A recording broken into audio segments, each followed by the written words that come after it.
علیکم ورحمۃ اللہ وبرکاتہ۔ الحمد للہ رب العالمین والصلاة والسلام علی رسولہ الکریم، اما بعد۔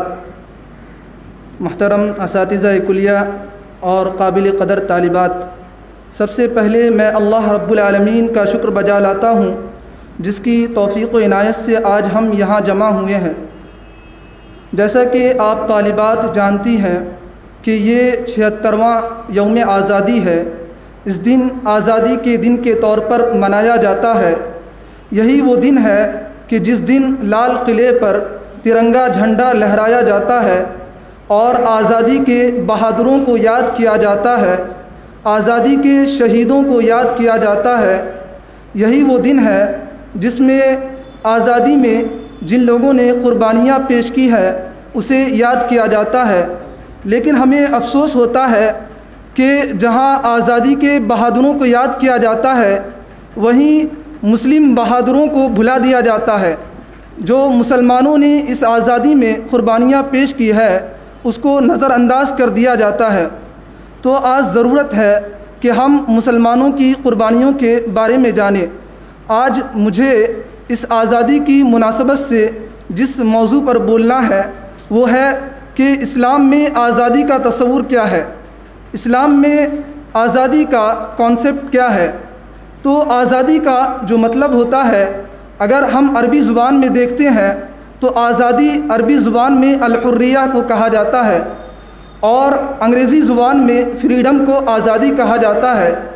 دنیا کی نظر میں آزادی کا جو کانسیپٹ ہے وہ الگ ہے اور اسلام کی نظر میں جو آزادی کا جو تصور ہے وہ الگ ہے۔ اسلام میں آزادی کا تصور یہ ہے کہ انسان اللہ رب العالمین کی اطاعت کرے۔ اسلام میں آزادی کا جو کانسیپٹ ہے وہ یہ ہے کہ انسان اللہ تعالیٰ کی اطاعت کرے، انسان اللہ رب العالمین کی غلامی میں آ جائے۔ جب انسان اللہ رب العالمین کی اطاعت کرتا ہے، اللہ رب العالمین کی بندگی کرتا ہے، اللہ رب العالمین کی غلامی میں آ جاتا ہے تو وہ دنیا کے تمام چیزوں کی غلامی سے آزاد ہو جاتا ہے، وہ دنیا کے تمام چیزوں کی غلامی سے چھٹکارا پا لیتا ہے۔ ایک انسان جب اللہ رب العالمین کی اطاعت کرتا ہے تو وہ بدعات و خرافات کی غلامی سے آزاد ہو جاتا ہے۔ جب ایک انسان اللہ رب العالمین کی غلامی میں آ جاتا ہے تو وہ انسان دنیا کی جو بھی چیزیں ہیں، جو بھی حقیر چیزیں ہیں، جو معمولی چیزیں ہیں، ان تمام چیزوں کی آزادی سے، ان تمام چیزوں کی غلامی سے وہ آزاد ہو جاتا ہے۔ معاشرے میں جو پائے جانے والے بدعات و خرافات ہے، جو رسم و رواج ہے، وہ اس کی غلامی سے آزاد ہو جاتا ہے۔ تو ایک انسان جب اللہ تعالیٰ کی اطاعت کرتا ہے، اللہ تعالیٰ کی بندگی کرتا ہے تو وہ بت پرستی اور شرک پرستی کی غلامی سے آزاد ہو جاتا ہے۔ تو اللہ رب العالمین، تو اسلام میں جو آزادی کا یہ تصور ہے، یہی تصور صحیح تصور ہے اسلام میں، اور دراصل اسی میں کامیابی ہے۔ یہی تصور کو اگر ہم لیتے ہیں اپنی زندگی میں تو اسی میں اصل کامیابی ہے۔ اللہ رب العالمین قرآن مجید میں ارشاد فرماتا ہے وَمَن يُطِعِ اللَّهَ وَرَسُولَهُ فَقَدْ فَازَ فَوْزًا عَظِيمًا۔ جو بندہ اللہ رب العالمین کی اطاعت کرتا ہے، اللہ رب العالمین اسے بہت بڑی کامیابی عطا فرمائے گا۔ اور اگر کوئی بندہ اللہ تعالیٰ کی بندگی نہیں کرتا ہے، اللہ رب العالمین کی اطاعت نہیں کرتا ہے، اللہ رب العالمین کی غلامی کو قبول نہیں کرتا ہے تو وہ بندہ اس دنیا میں گمراہ ہو جاتا ہے، وہ بندہ سیدھی راہ سے بھٹک جاتا ہے۔ اللہ رب العالمین قرآن مجید میں ارشاد فرماتا ہے وَمَن يَعْصِ اللَّهَ وَرَسُولَهُ فَقَدْ ضَلَّ ضَلَالًا مُبِينًا۔ جو بندہ اللہ رب العالمین اور اس کے رسول کی معصیت کرے گا وہ بندہ گمراہ ہو جائے گا۔ تو اس سے یہی بات معلوم ہوتی ہے کہ اسلام میں آزادی کا یہی تصور ہے کہ انسان اللہ تعالیٰ کی بندگی کرے، اللہ تعالیٰ کی اطاعت کرے، کیونکہ اللہ تعالیٰ کی اطاعت کرنے سے انسان دنیا کے تمام چیزوں کی غلامی سے آزاد ہو جاتا ہے، چاہے وہ وقت کا بادشاہ ہی کیوں نہ ہو، چاہے وہ ظالم حکمران ہی کیوں نہ ہو، تمام چیزوں کی غلامی سے وہ انسان آزاد ہو جاتا ہے۔ اور اگر انسان اللہ رب العالمین کی اطاعت کو قبول نہیں کرتا ہے تو وہ انسان گمراہ ہو جاتا ہے اور اس کا نتیجہ صحیح نہیں نکلتا ہے۔ جب انسان اللہ کی غلامی کو قبول نہیں کرتا ہے تو ایک وقت ایسا آتا ہے کہ وہ شیطان کا غلام بن جاتا ہے، وہ شیطان کا قیدی بن جاتا ہے۔ انسان جب اللہ رب العالمین کی غلامی کو قبول نہیں کرتا ہے تو وہ شیطان کا قیدی اور غلام بن جاتا ہے۔ اللہ رب العالمین قرآن مجید میں ارشاد فرماتا ہے وَمَن يَعْشُ عَن ذِكْرِ الرَّحْمَنِ نُقَيِّضْ لَهُ شَيْطَانًا فَهُوَ لَهُ قَرِينٌ۔ جو بندہ اللہ رب العالمین کے ذکر سے اعراض کرے گا، اللہ رب العالمین اس پر ایک شیطان کو مسلط کر دیتا ہے جو اس کا ساتھی ہوتا ہے۔ اس آیت سے یہی بات معلوم ہوتی ہے کہ جب بندہ اللہ کی اطاعت نہیں کرتا ہے، اللہ رب العالمین کے احکام کو چھوڑ دیتا ہے تو اللہ تعالیٰ اس پر ایک شیطان کو حاوی کر دیتا ہے جو اس کا ساتھی ہوتا ہے اور اسے سیدھی راہ سے گمراہ کرتا رہتا ہے، اسے بھٹکاتا رہتا ہے۔ تو اللہ کی غلامی کو نہ قبول کرنے کا نتیجہ یہ ہوتا ہے کہ انسان شیطان کا غلام بن جاتا ہے۔ اسی طرح ایک دوسری جگہ اللہ رب العالمین ارشاد فرماتا ہے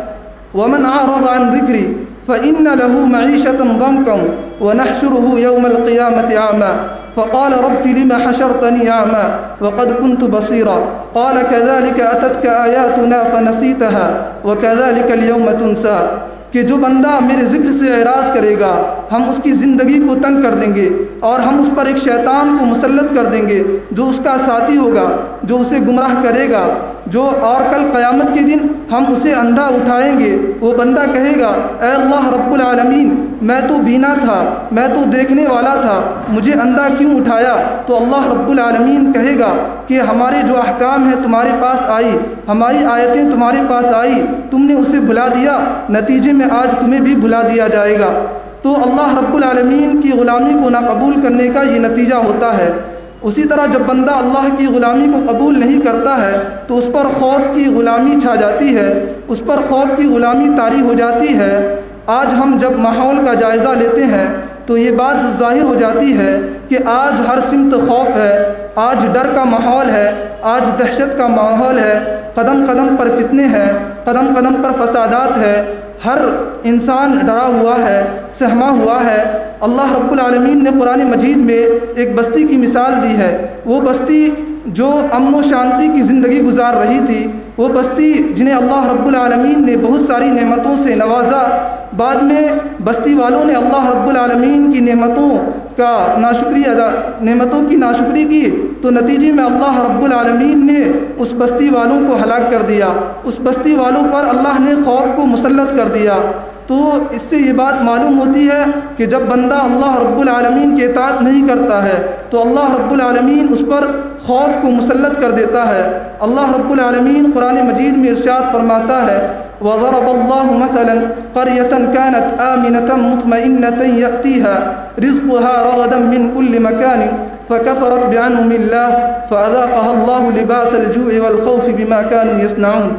کہ اللہ رب العالمین ایک بستی کی مثال پیش کرتا ہے، وہ بستی جو امن اور شانتی کی زندگی گزار رہی تھی، اللہ رب العالمین انہیں ہر سمت سے رزق عطا کر رہا تھا، انہوں نے اللہ رب العالمین کی نعمتوں کی ناشکری کی، اللہ رب العالمین کے احکام کو چھوڑ دیا، اللہ رب العالمین کی اطاعت نہیں کی، تو نتیجے میں اللہ رب العالمین نے ان پر بھوک اور خوف کے عذاب کو مسلط کر دیا۔ تو اللہ رب العالمین کی غلامی کو، اللہ رب العالمین کی اطاعت کو نہ قبول کرنے کا اس طرح کے نتیجے پیش آتے ہیں۔ اسی طرح جو بندہ اللہ رب العالمین کی اطاعت کو قبول نہیں کرتا ہے، اللہ رب العالمین اس پر ذلت و رسوائی کی غلامی کو مسلط کر دیتا ہے، اللہ رب العالمین اس کو ذلیل کر دیتا ہے۔ جو قوم اللہ کی اطاعت نہیں کرتی ہے اللہ رب العالمین اس قوم کو رسوا کر دیتی ہے، ذلیل کر دیتی ہے۔ اللہ رب العالمین قرآن مجید میں نبی کریم صلی اللہ علیہ وسلم کا اس سلسلے میں ارشاد گرامی ہے وَإِذَا تَبَايَعْتُمْ بِالْعِينَةِ وَأَخَذْتُمْ أَذْنَابَ الْبَقَرِ وَرَضِيتُمْ بِالزَّرْعِ وَتَرَكْتُمُ الْجِهَادَ سَلَّطَ اللَّهُ عَلَيْكُمْ ذُلًّا لَا يَرْجِعُهُ حَتَّى۔ تو اللہ رب العالمین تم پر ایسی ذلت و رسوائی کو مسلط کر دے گا۔ حدیث میں آتا ہے کہ جب تم سودی لین دین کرو گے، سودی کاروبار کرو گے اور دنیا ہی میں پوری طرح مشغول ہو جاؤ گے اور آخرت کو بھلا دو گے اور جہاد کو چھوڑ دو گے تو اللہ رب العالمین تم پر ایسی ذلت و رسوائی کو مسلط کرے گا جسے تم سے اس وقت تک دور نہیں کرے گا یہاں تک کہ تم اپنے دین کی طرف لوٹ جاؤ۔ تو جو بندہ اللہ کی اطاعت نہیں کرتا ہے اور سود کی غلامی میں گرفتار ہو جاتا ہے، تو اللہ رب العالمین اس پر ذلت و رسوائی کی غلامی کو مسلط کر دیتا ہے۔ تو اسی لیے ہمیں چاہیے کہ ہم اللہ رب العالمین کی اطاعت کو قبول کریں، اللہ رب العالمین کی بندگی کرے، کیونکہ جب بندہ اللہ کی اطاعت کرتا ہے تو وہ دنیا کی تمام چیزوں کی غلامی سے آزاد ہو جاتا ہے۔ جو بندہ اللہ کی بندگی کرتا ہے دنیا کی کوئی بھی طاقت اسے نقصان نہیں پہنچا سکتی ہے، چاہے وہ وقت کا فرعون ہی کیوں نہ ہو، چاہے وہ وقت کا ابو جہل ہی کیوں نہ ہو، چاہے وہ وقت کا کتنا ہی بڑا ظالم حاکم کیوں نہ ہو، چاہے وہ وقت کا کتنا ہی بڑا جابر اور ظالم حکمران کیوں نہ ہو، کوئی بھی چیز کوئی بھی طاقت اسے نقصان نہیں پہنچا سکتی ہے۔ تو اسلام انسان کو ہر قسم کی آزادی عطا کرتا ہے، اسلام میں انسان کو ہر قسم کی آزادی ہے، لیکن یہ آزادی اللہ اور اس کے رسول صلی اللہ علیہ وسلم کے حکم کے تابع ہے۔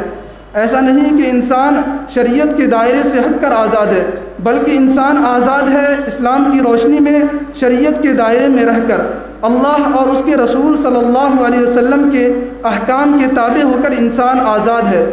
اللہ رب العالمین نے جب حضرت آدم علیہ السلام اور حوا علیہ السلام کو پیدا کیا تو اللہ نے ان دونوں کو یہ آزادی دی کہ وہ جنت میں جہاں سے چاہے وہاں سے کھائے، لیکن اللہ تعالیٰ نے یہ شرط بھی رکھا کہ وہ اس درخت کے قریب نہ جائے ورنہ وہ ظالموں میں سے ہو جائیں گے۔ تو اللہ رب العالمین تو شیطان نے ان دونوں کو بہلایا، پھسلایا اور بہکایا اور جنت جیسی نعمت سے محروم کر دیا۔ اللہ تعالیٰ نے قرآن مجید میں ارشاد فرمایا وَقُلْنَا يَا آدَمُ اسْكُنْ أَنْتَ وَزَوْجُكَ الْجَنَّةَ وَكُلَا مِنْهَا رَغَدًا حَيْثُ شِئْتُمَا وَلَا تَقْرَبَا هَذِهِ الشَّجَرَةَ فَتَكُونَا مِنَ الظَّالِمِينَ کہ ہم نے آدم و حوا سے کہا کہ تم جنت میں جہاں سے چاہو وہاں سے کھاؤ پیو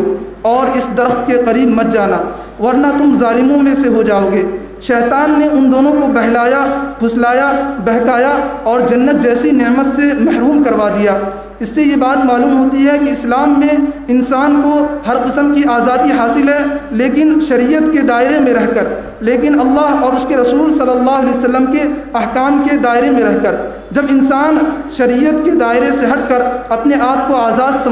سمجھتا ہے، اپنے آپ کو آزاد کہتا ہے، تو اس کا مطلب یہ ہوتا ہے کہ وہ بدعات و خرافات کی غلامی میں آ جاتا ہے۔ کبھی ایسا ہوتا ہے کہ وہ سماج میں رسم و رواج کی غلامی میں آ جاتا ہے، وہ بت پرستی، مزار پرستی اور درگاہ پرستی کی غلامی میں آ جاتا ہے۔ تو اسی لیے انسان کو شریعت کے دائرے میں رہ کر آزادی کے صحیح مفہوم کو سمجھنے کی ضرورت ہے۔ اور اسی طرح آج جو مغرب کا نعرہ ہے، مغرب کی جو نظر میں آزادی کا جو کانسیپٹ ہے، جو تصور ہے، وہ یہ ہے کہ مغرب کا یہ کہنا ہے، دنیا یہ کہتی ہے کہ آزادی یہ ہے کہ انسان جو چاہے وہ کرے، انسان جو چاہے وہ کرے، اور شرط یہ ہے کہ اس سے کسی کو تکلیف نہ ہو۔ جب ہم اسلام کی نظر میں اس نظریہ کو دیکھتے ہیں تو یہ نظریہ سراسر غلط ہے، یہ نظریہ صحیح نہیں ہے، کیونکہ کوئی انسان اگر سگریٹ پی رہا ہے تو لوگوں کے سامنے پی رہا ہے تو صحیح نہیں ہے، اس لیے کہ اس سے لوگوں کو تکلیف ہوگی۔ وہی انسان اگر بند کمرے میں سگریٹ پیتا ہے تو اس کا مطلب یہ ہوگا کہ اس تعریف کی روشنی میں اسے اجازت دینی چاہیے سگریٹ پینے کے لیے، تو اسی لیے یہ تعریف صحیح نہیں ہے۔ اور یاد رہے کہ جب انسان من مانی زندگی گزارتا ہے، اپنے نفس کی غلامی کرتا ہے، اپنی خواہشات کی غلامی کرتا ہے، من چاہا زندگی گزارتا ہے، تو یہ بہت ہی بے شرمی اور بے حیائی کی بات ہے۔ حدیث میں آتا ہے، نبی کریم صلی اللہ علیہ وسلم کا ارشاد گرامی ہے اذا لم تستحی فاصنع ما شئت کہ جب تم میں شرم و حیا باقی نہ رہے تو جو چاہو وہ کرو۔ انسان کے اندر جب شرم و حیا باقی نہ رہے تو انسان من مانی زندگی گزارتا ہے، جیسے چاہے ویسے زندگی گزارتا ہے۔ تو مغرب کا جو یہ نظریہ ہے وہ صحیح نہیں ہے۔ اسی طرح مغرب کا ایک اور نظریہ یہ ہے کہ مغرب کا کہنا ہے یا دنیا کہتی ہے کہ آزادی کے پردہ کی وجہ سے عورت کے لیے، خواتین کے لیے آزادی محدود ہے۔ یہ نظریہ بھی غلط ہے، کیونکہ پردہ کی وجہ سے خواتین کی عزت محفوظ ہوتی ہے۔ خواتین پردے میں خواتین کی حفاظت ہے، عورت کی حفاظت پردے میں ہے، کیونکہ اگر کوئی قیمتی سامان ہو، اگر اسے اسی طرح کھلا چھوڑ دیا جائے تو وہ ضائع ہو جائے گی۔ اگر دروازے کو اسی طرح، گھر کے دروازے کو اسی طرح کھلا چھوڑ دیا جائے تو ظاہر بات ہے کہ چوری ہوگی۔ اسی طرح اگر سونا کو پبلک پلیس میں لوگوں کے مقامات میں اسی طرح چھوڑ دیا جائے تو ظاہر بات ہے کہ چوری ہوگی۔ تو اسی طرح خاتون بھی ایک قیمتی چیز ہے، تو پردے میں عورت کی حفاظت ہے۔ پردہ عورت کے لیے، خواتین کے لیے باعث رحمت ہے، باعث زحمت نہیں ہے۔ تو اس سے یہ بات معلوم ہوتی ہے کہ پردہ خواتین کی آزادی کو محدود نہیں کرتا ہے۔ اور اسی طرح اسلام میں جو آزادی کا جو تصور ہے، اس سلسلے میں عمر رضی اللہ عنہ کے قول جو ذکر کیا جاتا ہے کہ وہ عمر بن عاص رضی اللہ عنہ سے مخاطب ہو کر کہتے ہیں، جو وہ فیصلہ کہتے ہیں کہ متى استعبدتم الناس وقد ولدتهم امهاتهم احرارا، کہ تم نے کب سے لوگوں کو غلام بنا لیا ہے حالانکہ ان کی ماؤں نے انہیں آزاد پیدا کیا ہے۔ تو عمر بن عاص کے جو فرزند ہے، جب وہ ایک مصری کے ساتھ زیادتی کرتے ہیں تو اس وقت عمر رضی اللہ عنہ کی خلافت ہوتی ہے، تو عمر رضی اللہ عنہ عمر بن عاص کو اور ان کے فرزند کو مدینہ بلاتے ہیں اور یہ فیصلہ کرتے ہیں کہ مصری کو کہا جاتا ہے کہ جس طرح تمہارے ساتھ سلوک کیا گیا اسی طرح تم سلوک کرو۔ تو اس وقت عمر رضی اللہ عنہ اس طرح فیصلہ کرتے ہیں۔ اور اسی طرح ربیع بن عامر رضی اللہ عنہ جو کہ صحابی رسول ہے، وہ جب رستم کے دربار میں جاتے ہیں تو وہ بھی رستم کو یہی پیغام سناتے ہیں کہ تم اللہ کہ ہم ایسے قوم ہے، وہ کہتے ہیں کہ اللہ ابتعثنا لنخرج من شاء من عبادت العباد الى عبادت اللہ، کہ ہم ایک ایسی قوم ہے جو ہم لوگوں کو بلاتے ہیں اللہ رب العالمین کی عبادت کی طرف، انسانوں کی غلامی سے آزاد کر کے اللہ رب العالمین کی غلامی کی طرف بلانے کے لیے ہم آئے ہیں۔ تو اللہ رب العالمین نے مختلف انبیاء اکرام کو اسی مقصد کے لیے بھیجا تاکہ انبیاء اکرام انسانوں کی غلامی سے آزاد کر کے رب العالمین کی غلامی کی طرف لے کر آئے، اور آخر میں نبی کریم صلی اللہ علیہ وسلم کو بھیجا تاکہ آپ صلی اللہ علیہ وسلم کی بعثت کا مقصد بھی یہی ہے کہ آپ صلی اللہ علیہ وسلم انسانوں کی غلامی سے آزاد کر کے رب العالمین کی غلامی کی طرف لے کر آئے۔ نبی کریم صلی اللہ علیہ وسلم تقریباً اپنی زندگی کے 20 پر 3 سال تک اسی میں گزار دیتے ہیں، 20 پر 3 سال تک یہی دعوت دیتے رہے کہ انسانوں کی غلامی سے نکال کر رب العالمین کی غلامی کی طرف دعوت دیتے رہے، اور آپ کے بعد صحابہ اکرام رضی اللہ عنہم اجمعین بھی اسی طرف دعوت دیتے رہے، بلاتے رہے کہ انسانوں کی غلامی سے آزاد کر کے اللہ رب العالمین کی طرف دعوت دی جائے۔ تو خلاصہ کلام یہی ہے کہ اسلام میں جو آزادی کا تصور ہے وہ اصل یہی ہے کہ ہم اللہ کی عبادت کریں، بندگی کریں، اور اسلام کے دائرے میں رہ کر، شریعت کے دائرے میں رہ کر ہم آزاد ہیں۔ میں انہی باتوں پر اپنی بات ختم کرتا ہوں۔ آخر میں اللہ رب العالمین سے دعا ہے کہ اللہ رب العالمین ہمیں قرآن و سنت کے مطابق زندگی گزارنے کی توفیق دے، اور آزادی کا جو صحیح تصور ہے اس کو سمجھ کر اس کے مطابق عمل کرنے کی توفیق دے۔ آمین ثم آمین، وآخر دعوانا الحمد للہ رب العالمین۔